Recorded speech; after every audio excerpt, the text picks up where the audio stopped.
Professor, please explain the post-purchase behavior observed in consumers.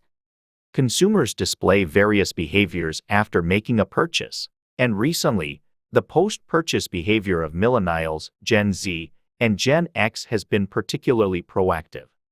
In this session, we will explain the post-purchase behavior of consumers.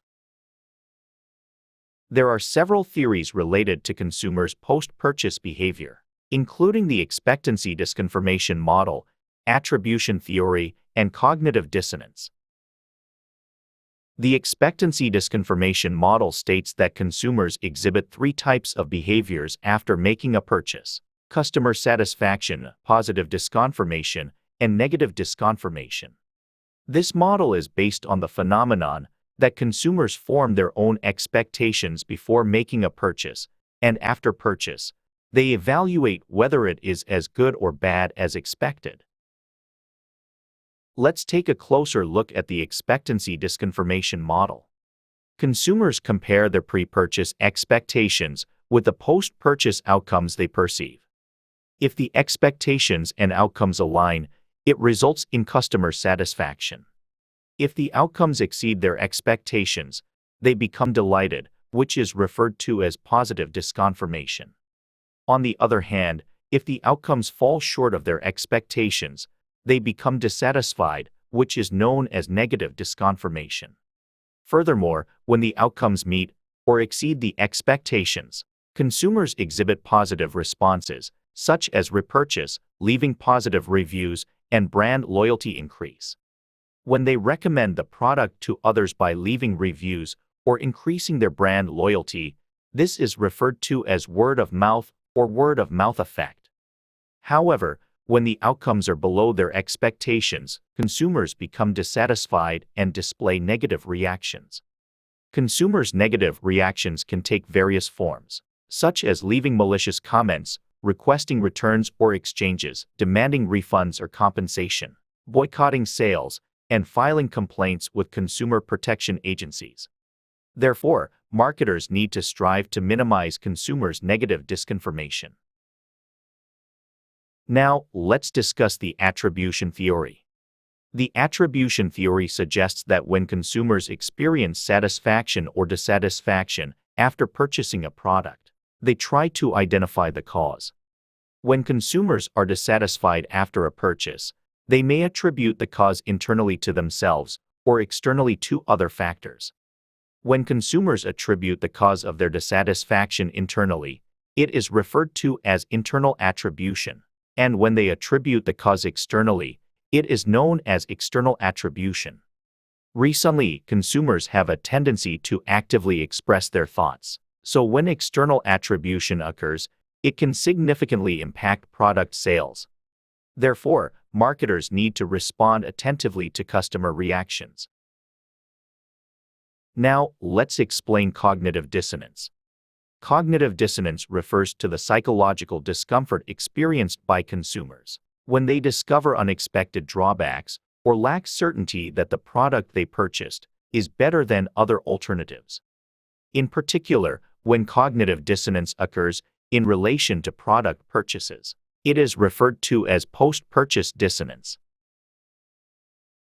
For example, let's assume a consumer purchased a robotic vacuum cleaner through online shopping with the intention of keeping the house clean.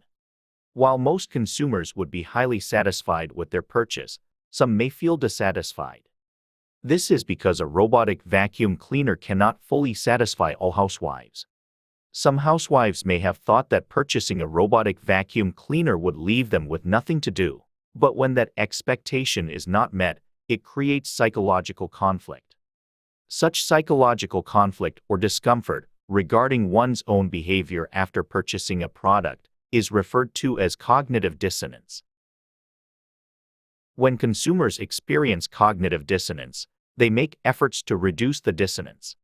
They may explore new information to confirm that their decision was wise, focus only on the advantages of the chosen product without considering its drawbacks, or become indifferent to their decision since the purchase is already completed.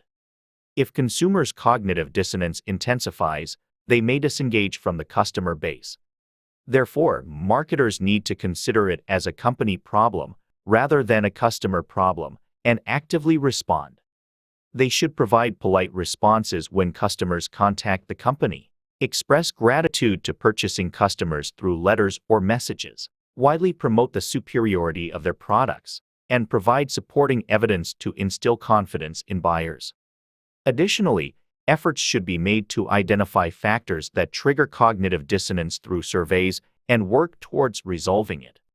Furthermore, future product development or renewal should reflect the lessons learned to prevent future instances of cognitive dissonance. Professor, your description of post-purchase behavior was, perhaps, explained by observing my behavior. Ella. Indeed, not only you but most consumers exhibit similar behaviors, such as post-purchase behavior. Additionally, let me explain one important note. Post-purchase dissonance and negative disconfirmation are two different concepts. Negative disconfirmation refers to the dissatisfaction that occurs when the results of a purchase do not meet the expectations that were held before purchasing a product. However, post-purchase dissonance is a sense of doubt and disbelief regarding one's own decision-making.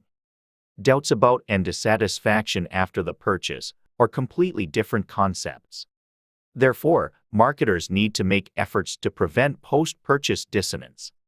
Post-purchase dissonance tends to occur more frequently with high-involvement products and when there is intense competition among alternative products.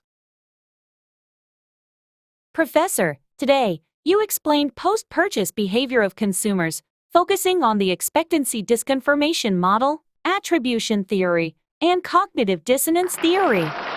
Thank you very much.